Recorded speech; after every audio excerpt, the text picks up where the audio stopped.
Hello everyone, and we already got episode 62 of Skibidi Zombie Universe by Monster Up, and this time it contains something really important connected to the original Skibidi Toilet series, or to be precise, the actual spoiler sent directly by Boom, but we'll get to that in this video.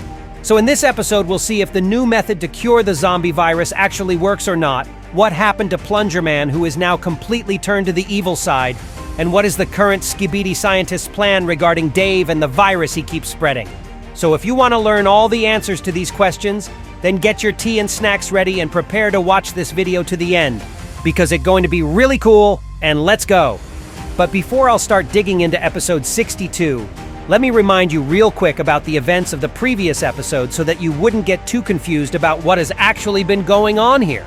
So episode 61 started with the elite TV man protagonist being on the brink of defeat at the hands of a monstrous infected Astro Zombie, which he needed to survive long before Astro Duchess was supposed to arrive. So, the elite TV man demonstrated some resilience, surviving long enough on his own, and with the help of somebody else too.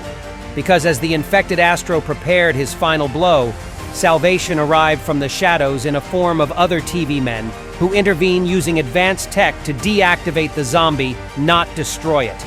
Their reason becomes clear. As they've severed ties with the Alliance, they are now using threats like this zombie as protective barriers against intruders on their island. This separatist group then approaches the elite TV man asking him to come with them. The elite TV man tries to follow them, but his restraints created by Skibidi scientist tech still block his teleportation abilities. But fortunately, soon enough the group's leader gets the exact keycard needed to disable them, possibly handed to him by TV Woman in the Skibidi laboratory he quickly teleported to. This implies her covert involvement, raising some suspicions that she may be walking between loyalty to the Alliance and her personal allegiance to her TV men's race. But before the restraints are fully removed, chaos erupts again, when Astro Duchess finally shows up and seizes the elite TV man. Just then, the mysterious cyborg launches a counterattack towards her, forcing Duchess to drop her prize that's immune to zombie virus. Once elite TV man comes to his senses, the cyborg orders him to hit a big red button in order to reactivate the disabled Astro Zombie. And once the button is pressed, this infected monster turns on Duchess, igniting the series' first ever Astro versus Astro epic battle, where two giants fight each other in the air. Meanwhile, the elite TV man scrambles toward the dropped keycard through all the explosions and combat behind him. The keycard lies just within reach, but a burst of rubble knocks him out cold. When he awakens, he finds himself in a rocky cavern beneath an open sky, beside that very cyborg who saved him. The stranger reveals that the city has fallen, and only the second TV Titan can save them. But his tech is failing, and they are cut off from the rest of the resistance. He turns to the elite TV man and gets his identity is revealed. Apparently he is former Skibidi named Calvin, as his mind was preserved and transplanted by the TV men after his apparent death in episode 59. But Plungerman, whose mind was fragmented by the plague doctor's possession, doesn't know that his friend was resurrected. So he descends even deeper into madness and hatred, basically becoming a full-fledged villain of this series. And that's where we jump on to episode 62. So it starts with the scene where Titan Drillman keeps getting tested at the Skibidi scientist's lab, and just by the look of it, I can tell that all those experiments were really painful, just as the ones that have been conducted over elite TV man as a subject. So yeah, it's no wonder that TV Woman helped him escape just by seeing such tortures. But of course, there's no one to save Titan Drillman from those miseries. And by the way, even though Monster Up calls that TV man to be TV Daddy, which is the name given to him by Boom officially, I still kind of stick with the elite TV man because that's already a tradition from my main channel. So we've been shown a video footage of the very first test where Skibidi scientist extracted the DNA from the elite TV man's body and then inserted it into the Titan Drillman subject's body. And while the poor Titan screams in agony as the vaccine interferes with his own zombie DNA, we're getting transferred to the evil Plungerman in his lair. And given that Plungerman basically morphed into the plague doctors fully now, he's also possessed all the abilities about being closer to his zombie minions. So we can see that he is even capable of feeling some of his minions' pain from the distance. Well, at least if those minions are elite warriors like Zombie Titan Drillman. Then we're getting back at him again, and we can notice how after screaming for a while, Titan Drillman falls unconscious really quick, and then a miracle has happened. The vaccine actually started working. We can see the phrase antivirus is active on the charts, and the Titan's body also starts changing immediately, regaining its former appearance. Everyone in this laboratory look absolutely stunned, and I cannot blame them. After so much time, we've finally gotten the precious vaccine, which does not require some horrible sacrifice. And by the way, I found it funny how one toilet on the right was literally an egg. Just an egg. Well, whatever. Okay, so this vaccine does not require actual souls from the uninfected agents like the Atlantis core in exchange for only one remedy. But it still does need something to work. And it's the elite TV man's DNA. And in the next frame, we're being shown a part of TV woman's body who was standing in this laboratory as well, slowly observing the results of this successful experiment. And she is obviously not that happy, because those successful results mean one very unsuccessful thing. Her buddy, the elite TV man, is in direct danger again, because now the Alliance knows for sure that his DNA is really that precious. So now all hell will break loose in order to get him alive, and then trap him for the rest of his life somewhere in the dungeon jail, slowly sucking all of his vital powers in order to produce more and more vaccine. And even though it might save a lot of very important characters and bring them back to life, it also means that the elite TV man is basically cooked, as he'll be about to get turned into a living sauce machine with no freedom or opportunities to ever escape. And of course, TV woman fully realizes this. And well, given that she already helped the elite TV man at least twice, I believe she'll definitely do that again. And maybe soon the Alliance will claim her as a traitor too. Unfortunately, that's the most likely thing to happen. Meanwhile, we're getting to evil Plungerman again, who is clearly mad that the vaccine has finally been found, and now all of the SCP Dave's grand plans are at risk. He starts throwing his stuff all around while saying, "No way! They did it! How did they manage to do that?" And something tells me that it's not going to be long before Plungerman, aka the Plague Doctor, will find out another nasty opportunity to mess with the Alliance and their plans about the vaccina usage again. Because all of his priorities must be focused on that now. And I believe that the easiest and most logical way for him to do so would be eliminating the elite TV man in the first place, as he is immune, but not immortal. But Plungerman seems not to be aware about this character's immunity for now. That's why the elite TV man is still alive. And speaking of him, by the way, in the next scene we see him together with Calvin the cyborg trotting along, and the elite TV man still tries to cover up the zombie bite on his arm for some reason. Because surely the cyborg would have had more than enough time to examine this guy while he was unconscious. So it's surely no secret for him that the TV man was bitten, but still hasn't turned yet, even though the new generation of the infected ones turn their victims into zombies within literal seconds now. So, yeah, of course, Calvin is aware that the elite TV man is being immune, which he says aloud then.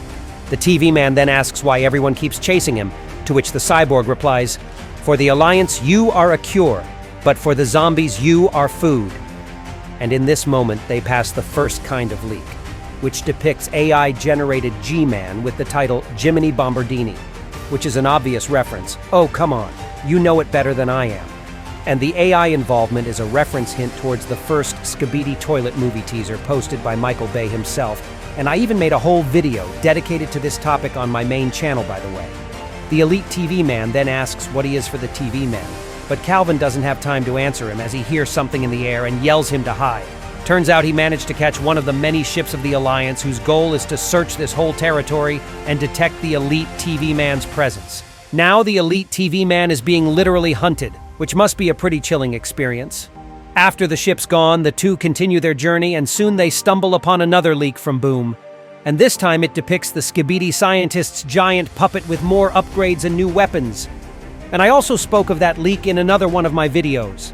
Calvin kind of breaks the fourth wall here and points out to Boom and Skibidi Toilet series directly, which I find to be very cool, by the way. As the two keep moving, we can also notice the head of the fallen zombie Titan Speakerman, who was destroyed for good by Tri-Titan a few episodes earlier. Titan Speakerman cannot be restored even with the time-reversing abilities of Titan Clockman due to unique skill of Tri-Titan, which literally deletes your soul from existence. So now this empty vessel of Titan Speakerman just lies here like a huge pile of junk, and no one even bothered to move him somewhere. What a sad ending for such a promising Titan, to be honest. The elite TV man is obviously unaware of anything that happened on this battlefield, and Calvin informs him that a massacre took place here. And even though a pretty long time has passed since then, some infected ones are still living here and just prepare to attack these two guys from behind. But Calvin seems to be prepared for anything, especially in such a dangerous zone, so he easily deals with everyone who tries to attack him and his follower. And we can see that he's just incredible in the melee battle, which isn't surprising to me, to be honest, because the upgraded Skibidi in the exosuit was just as great. But unfortunately, he made one mistake here, and it's that he caused an explosion by throwing one of the zombies on top of the mountain, and of course it attracted the attention of one of the Alliance's ships they were meant to avoid. So the ship containing a special group of speakermen appears right on top of them. And by the way, here we can see the Adrenaline speakerman again, who is apparently the leader of the squad. The speakermen get the music even louder and then jump straight into action. And I mean literally jump, and man, this scene looks cool as heck, by the way.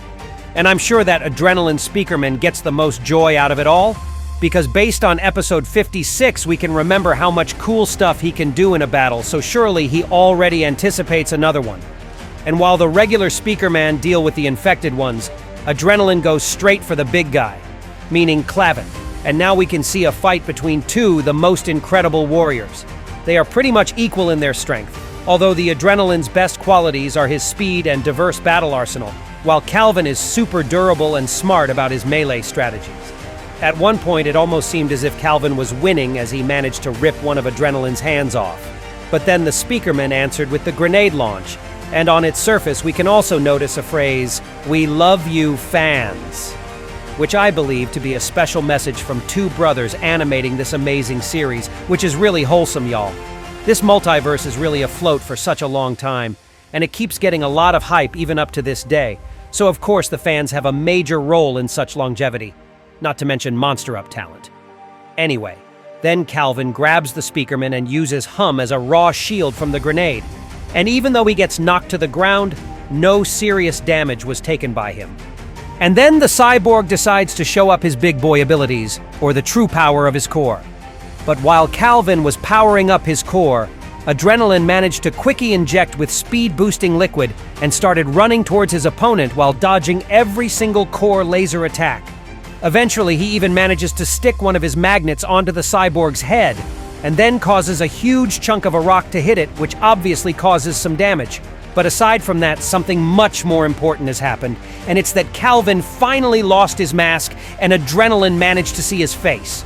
And once it happened, the whole world was literally never the same for this speaker man, and that's for two reasons, I believe. The first one is that he realized that Skibidi actually survived and was operating in this new body this whole time, which is some good news. But the bad news is that probably something really serious has happened to Calvin. Maybe in order to get resurrected, TV men sacrificed some part of his humanity, which caused him to look like a monster or something like that. But we haven't seen his face yet, because then Calvin quickly puts his mask back on and then shoots the stunned speakerman like a pro. But I believe that Adrenaline will survive this shot. But now, at least he won't be standing on Calvin's way. And at the very end of the episode, we can see the sudden arrival of no other than the restored Titan cameraman. And now he's being upgraded with astro technologies as well, given the red color of his lens and the sounds he made upon the arrival. The most important thing, though, that he will make everything possible to retrieve the elite TV man to the scientist, which means that in the next episode we'll see some really rough battle between the two very important characters that were recently resurrected from death. So the stakes are really high. And that was all for today. Be sure to give this video a like and subscribe to my channel so you will not miss my new cool videos. And also, don't forget to leave your comment about what you think will happen in the future episodes of Skibidi Zombie series, because I'm always interested in what you guys have to say. And that was me, ISO Toilet. See ya!